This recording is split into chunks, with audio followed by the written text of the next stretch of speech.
The following podcast is sponsored by Synchrony Financial. Ambition lives everywhere. At Synchrony Financial, we believe yours isn't something you just look forward to, it's what you work forward to. That's why we partner with businesses to help provide the payment tools and technologies, promotional financing, and retail insights that help give customers the buying power they need. Every day at over 350,000 partner locations, we help people and businesses fulfill their unique ambitions. What are you working forward to? Learn more at synchronyfinancial.com. Welcome to Total Retail Talks, your podcast channel for retail knowledge. Hello, and welcome to episode 111 of Total Retail Talks. I'm Joe Keenan, Executive Editor of Total Retail. Today I'm joined by Richard Last, who is the Chairman Emeritus, Board of Directors for Shop.org, as well as the founding partner of Axcelora, and lastly, the former Senior Director of the Digital Research Center at the University of North Texas. We're going to be discussing the state of the retail industry, including a look ahead to the critical holiday shopping season, as well as 2018. Thanks for joining me today, Richard. Thank you, Joe. Happy to be here.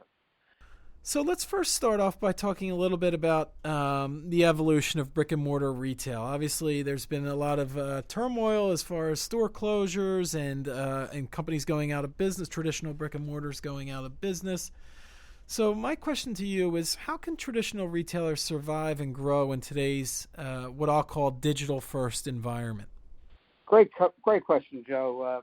And I don't think it's all doom and gloom, but we're at a point in time that's going to separate the successful retailers from the not-so-successful. And to me, in this day and age, in order to succeed, you have to really differentiate yourself in a number of ways.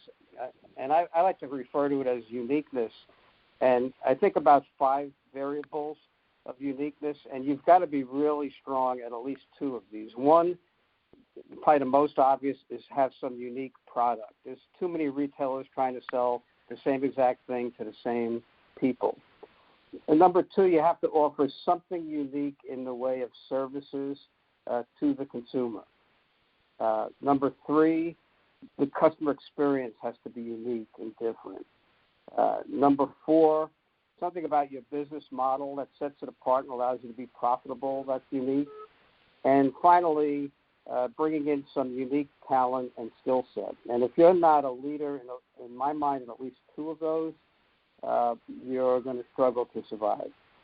So we're going to get to that last one, that number 5 around talent and bring in that unique skill set in a later question. But to follow up your point there around uniqueness and some of the different ways that retailers need to differentiate themselves, how does technology fit into that then going forward? Are there certain, and then kind of a second part to that is, okay, we realize that the importance of technology, particularly across all channels. So are there certain technologies that you're kind of more bullish on going forward? Yeah, sure, Joe. I think first of all, it's important for retailers not lose sight of their consumer, particularly in this day and age of this digital connected consumer.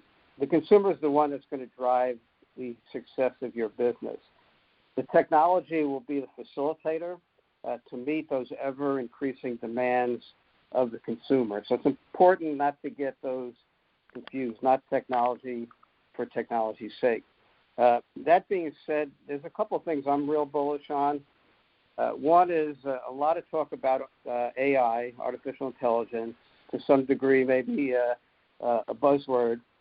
But to me, it's all about being able to leverage the enormous volume of customer data that's available to the retailer throughout all facets of the business. So it's not just about marketing and targeting. It's about merchandise assortment planning. It's about real estate planning. It's about your inventory management. Applying that intelligence to consumer data is going to be critical. The other one I'm really interested in is what I would call an omni view of inventory. It's not as glamorous as more customer-facing applications, but the ability to have accurate tracking of your inventory, no matter where it is in the supply chain, where it is in the channel, which channel the customer is shopping from, be able to get that product to the customer it's a feat that's maybe easier said than done sometimes, both the technical side of it and the physical side. So I'm really hot on both of those. And then, of course, anything mobile. Let's just keep it at that. Anything mobile is so critical today. Yeah, and that second point around, like you said, maybe not as sexy since it's not really customer facing, but inventory management and knowing where your inventory is in all channels becomes even more critical as we see retailers trying to launch some of these omni-channel fulfillment programs, such as buy online, pick up in store, ship from store. So I guess that becomes even more relevant in these times. Absolutely. That's really so critical. And, anything can be accomplished on a smaller scale, but as those omni-channel benefits begin to really take shape with your customer and grow, you could quickly outgrow your technical capabilities. And if it becomes a problem, both from a customer service standpoint as well as the cost of carrying inventory in multiple locations trying to service that same customer. So the ability to scale this omni view of inventory is very critical. Do you find that you see a lot of retailers falling into the trap where and we'll go back to this omni-channel topic of omni-channel fulfillment, that there's so much pressure that you have to offer this, that to keep up with with your competition, that they're rolling things out when that aren't particularly ready. They don't have the technology, the back end technology to support it. And then what eventually ends up happening is the customer experience suffers then, and you go to pick up your order in store that you ordered online, and it's not ready, or it's not even in the store. Do you find that is kind of with the pressure that retailers are under to keep up and differentiate themselves, that they're trying to maybe run before they're ready to walk in a lot of cases? I think that's true in quite a few cases. I was surprised, or maybe not so surprised, but when I was teaching a digital retailing program, a lot of my students work part-time in retail stores, a lot of them in specialty retail while going to school. And when this topic would come up, they would then share with me the actual in-store experience from the associate point of view and all of the complications and the steps and the processes they have to go through to try to satisfy that customer, and a lot of it was still manual, and that could get messy real quick. If it's just a few customers a day taking advantage of that benefit for that one particular store, okay, you can manage it. But, when all of a sudden you got tens and hundreds of customers expecting an efficient process, they're not ready for it in some cases. So you're right. Yeah. So then next question I have, Richard, is, and you've touched on some things already, but what are some of the retail trends that you're most closely following as we head into the busy fourth quarter? What are your thoughts on some of the things that retailers really need to be focused in on? Yeah, I think first off, in the macro sense, I've been thinking about this, and we're in such a profound transformation that's occurring in retail, and it's not just about Amazon, Amazon killing retail. It's really a combination of things, and of course it is internet and mobile shopping, of which Amazon is the biggest piece. But it's also the rise of the spending power of the millennials, and their shopping behaviors and interests are very different from, let's say, the customer of the past. I think the globalization of the economy and the ability to shop literally from all over the world, this connected consumer and how picky he or she is and their expectations, and then, the sluggish economy as well. So there's a lot of big issues, I think, today for retailers, but a couple of things I like to look at. One thing I've always looked at is the back-to-school selling season. Not only for back-to-school products, but to me it's always been the best gauge of how consumers will feel about shopping come holiday. I've always found that a good back-to-school season, August, September, results in a big holiday shopping period as well. And I don't know what you're finding so far, Joe. I know not all the data is in, but it seems kind of mixed. I've seen some positives and some negatives. I think the consumer is still a little bit reluctant about parting with their dollar.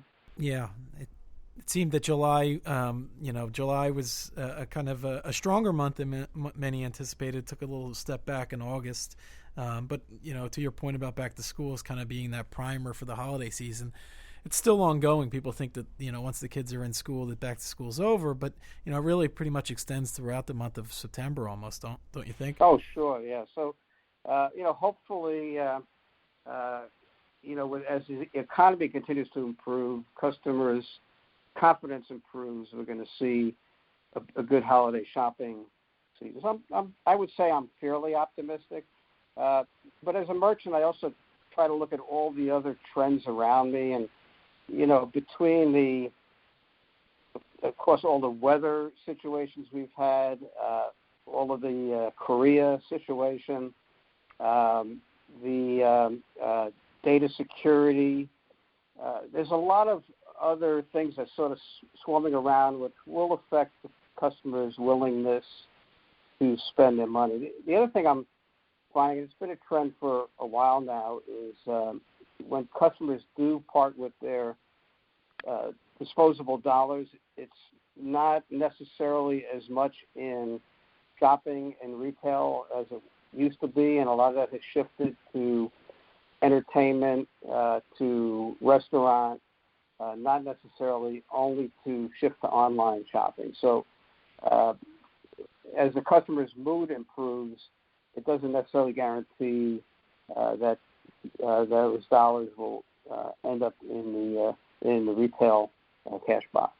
Yeah, I think that goes back to your point earlier around kind of being experiential. It seems the trend moving a little to more so of purchasing experiences rather than necessarily product. Yeah, so I think retailers have to be cautiously optimistic, continue to manage their inventories well, and hopefully we'll see a great holiday period.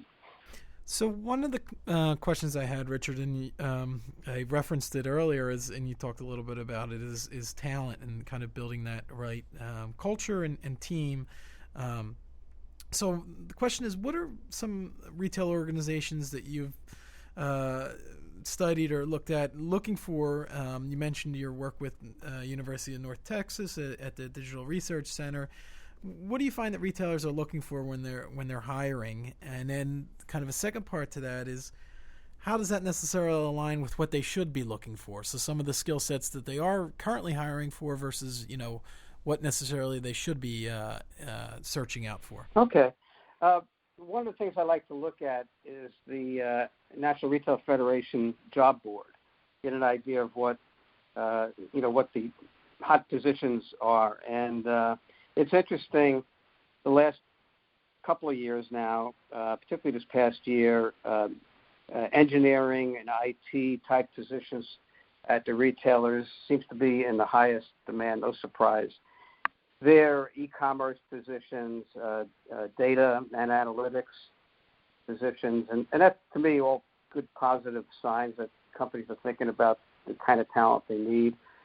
Of course, trying to find good merchants is harder and harder to do, but critical, sales associates, logistics, and so on. But, you raise an interesting question about, what should retailers be looking for in this digital age. And I've got a couple of thoughts on that. One thing I've experienced, and I began to notice this back at my days with JCPenney.com, is that in this digital space, things happen in real time. So you need your senior managers, your directors, and above, your VPs, to really have a good balance of strategy and execution because of the real-time nature of the digital world and the digital consumer. I do see more and more senior retail executives coming from within their e-commerce organizations or from outside e-commerce groups, and I think that's part of that evidence of the kind of mix of strategy and execution that digital executives are used to, just the nature of the channel that they've been operating in. But really, any role within a retailer today, from the selling associate on the sales floor to the executive, is going to require some basic digital knowledge. You're going to have that digital DNA to be hired and be successful. But there are a few soft skills that I always look for in the past when hiring. One I like to call troubleshooting. Because of the nature of digital, everything is exposed to the world the second you put it out there. So you need to be able to react, make changes quickly in that kind of environment. Another one I think is even more important is having a testing mindset, meaning the great thing about digital retailing is that you could now test just about anything, product, price, consumer group, you name it, and get quick results and roll out accordingly, which is all great, but you have to have that willingness to not only test but live by the results of the test. So as a merchant, your ability to sort of leave the ego at the door is an important soft skill today. And then equally important is the ability to work in a team environment. It's no longer the case of handoffs. Like, you can't hand off your systems requirements to IT or your marketing programs over to the marketing department and wait to get a result back. You really have to be able to work in a blended team environment with merchants and marketers and technology and operations people sitting side by side, solving issues in real time. And probably last but not least is analytics. It's great that we have all this data and ability to measure, but you really have to have a passion today for the analytics of our business. So I call all of those the sort of soft skills.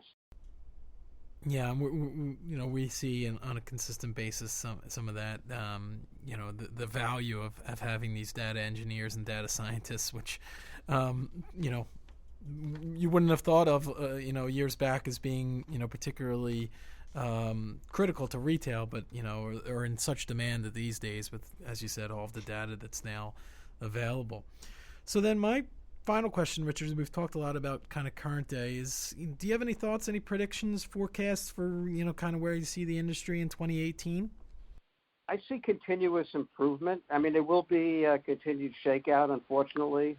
I think I read there's more retailers now that are sort of in that danger list today than there was in 2008, which is hard to believe, but nevertheless there's over 20 public retailers that are sort of almost at the point of no return. So that is discouraging. But aside from that, there's a lot of success and a lot of growth. E-commerce, of course, will continue to drive 50% or more of the actual growth of retail.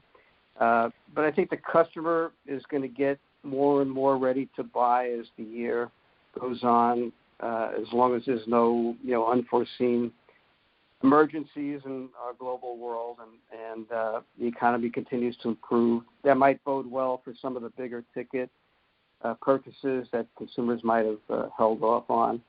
I also think we're really going to see what you mentioned earlier, the whole buy online, pick up in store is going to reach some pretty good scale this year. I think it's gotten to be more noticeable.